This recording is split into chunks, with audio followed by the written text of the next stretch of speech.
میں تھوڑے تھوڑے اشارے کر کے بتا دیتا ہوں. جب آپ بیٹے ہیں تو آپ کہہ رہے ہیں کاش میرے ماں باپ زندہ ہوتے، میں ان کی خدمت کرتا. پھر فرمایا اور نہیں تو میری ماں تو ہوتی. چونکہ ماں کو دیکھا ہے نا، باپ کو دیکھا نہیں ہے، تو فرمایا کاش میری ماں زندہ ہوتی اور میں عشاء کی نماز کے لیے مصلی پہ کھڑے ہو کے الحمدللہ رب العالمین پڑھ رہا ہوتا، اور ادھر سے میری ماں مجھے بلاتی محمد، تو میں نماز توڑ کے کہتا جی اماں جان میں آ رہا ہوں، نماز پھر پڑھا دوں گا. اپنے والدین کی عزت کرو.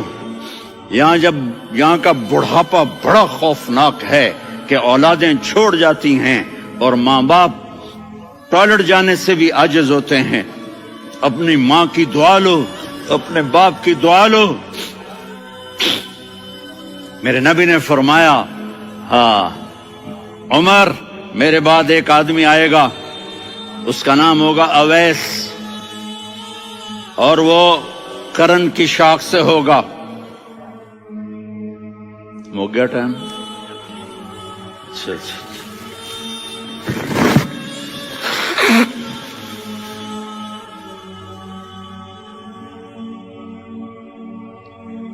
اس سے دعا کرانا، علی آپ بھی، عمر آپ بھی. یا رسول اللہ کس لیے؟ کہ اس نے ماں کی ایسی خدمت کی ہے کہ جب ہاتھ اٹھاتا ہے اللہ اس کے ہاتھ خالی نہیں لوٹاتا. حضرت عمر رضی اللہ تعالی عنہ نے حج کے موسم پر سارے حاجی کھڑے کر لیے، کہا بھائی یمن والے کھڑے رہو باقی بیٹھ جاؤ. تو بیٹھ گئے. پھر فرمایا کہ یمن والے بیٹھ جاؤ، قرن والے کھڑے رہ جاؤ. تو ایک آدمی کھڑا رہا. کہا تم قرنی ہو؟ کہا جی ہاں. اویس کو جانتے ہو؟ جی میرے بھائی کا بیٹا ہے لیکن تھوڑا پاگل سا ہے، آپ کیوں پوچھ رہے ہیں؟ حضرت عمر نے فرمایا وہ نہیں، تو پاگل ہے. کدھر ہے؟ کہا جو اونٹ چرانے گیا ہے ادھر عرفات کی طرف. تو آپ نے حضرت علی کو ساتھ لیا اور دوڑ لگائی سواری پر.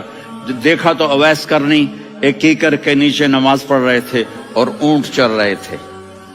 تو جب انہوں نے دیکھا کہ دو آدمی آ کے بیٹھ گئے تو انہوں نے نماز شارٹ کٹ کر دی. تو حضرت عمر نے پوچھا کون ہو بھائی؟ کہا جی میں مزدور ہوں. کہا تیرا نام کیا ہے؟ کہا جی اللہ کا بندہ. کہا رے بھائی تیری ماں نے تیرا نام کیا رکھا ہے؟ اس نے تو نہ حضرت عمر کو دیکھا تھا نہ علی کو. وہ کہنے لگا بھائی تم کون لوگ ہو میرا انٹرویو کرنے والے؟ یہ تو میں اپنی زبان میں کہہ رہا ہوں. تو حضرت علی بولے کہ بھائی یہ ہیں امیر المومنین عمر بن خطاب اور میں ہوں علی بن ابی طالب. تو وہ ایسے کانپنے لگے. میں معافی چاہتا ہوں، میں پہلی دفعہ آیا ہوں، میں نے آپ کو دیکھا نہیں. فرمائیے آپ. حضرت عمر نے کہا ہاتھ اٹھا ہمارے لیے دعا کر. تو وہ رونے لگی. آپ نبی کے صحابی، میں عاجز مسکین میں دعا کروں؟ میری اوقات ہے میں دعا کروں؟ کہاں ہمیں ہمارے نبی نے فرمایا تھا اویس آئے تو دعا کروانی ہے. عمر اور علی جیسی ہستیوں کو دعا کے لیے کہا جا رہا ہے. پیچھے تہجد ہے؟ نہیں. جہاد ہے؟ نہیں. علم ہے؟ نہیں. نماز ہے؟ نہیں. روزہ ہے؟ نہیں. زکوٰۃ ہے؟ نہیں. خیرات ہے؟ نہیں. کیا ہے؟ ماں کی خدمت، ماں کی خدمت، ماں کی خدمت. میرے نبی نے فرمایا لوگ جنت میں چلیں گے، اویس چلے گا. جب گیٹ پر پہنچے گا تو اللہ کہیں گے اویس کو پیچھے ہٹا دو، باقی اندر چلے جاؤ. تو اویس کرنے ڈر جائیں گے کہ یا اللہ جنت کے دروازے پر مجھے پیچھے ہٹا دیا. تو اللہ کہیں گے پیچھے دیکھو، ویسے پیچھے مڑ کے دیکھیں گے تو لوگوں کا مجمع ہوگا جو جہنم میں جا رہے ہوں گے، ایمان والے، گنہگار مسلمان. تو میرا اللہ کہے گا اویس اپنی انگلی کو پھیرتا جا، جس پر تیری انگلی پڑے گی تیری تو فیل سب کو جنت میں ڈال دوں گا. یہ ماں ہے، صرف ڈالر ہی سب کچھ نہیں ہے، یہ ماں ہے. میرے نبی نے فرمایا اب تیرا باپ تیری جنت کا سب سے بڑا دروازہ ہے. اگر تو نے باپ کو ناراض کر کے موت پائی تو تیرے لیے جنت کا دروازہ کھل نہ سکے گا. یہ باپ کا مقام ہے. پھر آپ نے 11 شادیاں کی. کیوں کی؟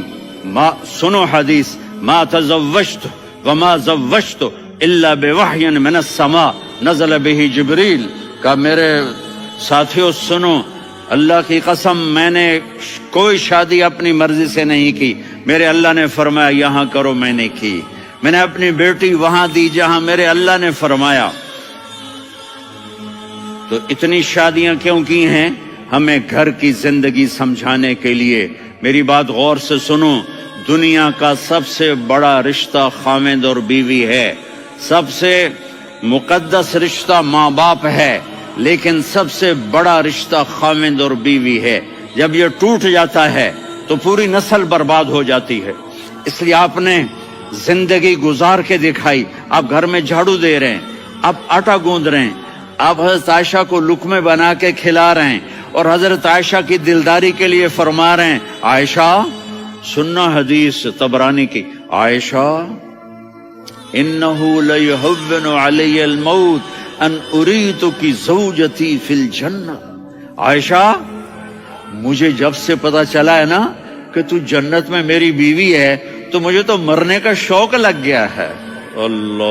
اللہ کی قسم ہمیں سکھانے کے لیے تھا. جس نے اللہ کو دیکھ لیا ہو اسے عورت کی کیا خواہش رہ جاتی ہے.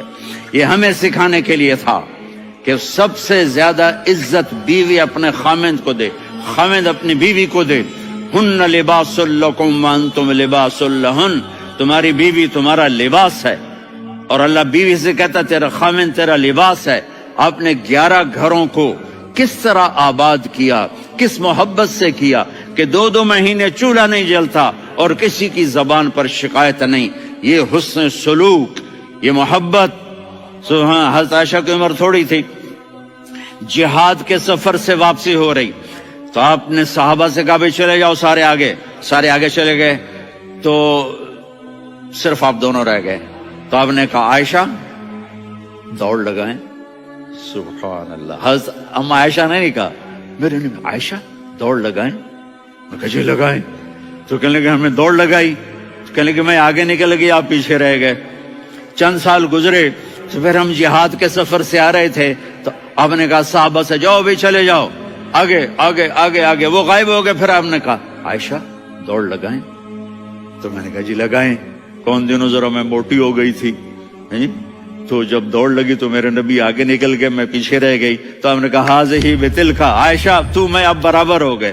ایک دوڑ تم نے جیتی، ایک دوڑ میں نے جیتی. یہ ہمیں گھر کی زندگی سکھانے کے لیے تھا کہ گھر میں بیوی کے ساتھ کیسا ہونا چاہیے. اور عورتوں کے لیے کہا اگر میری شریعت میں سجدہ ہوتا تو میں بیوی سے کہتا اپنے خاوند کو سجدہ کرے، تاکہ ایک نسل تیار ہو.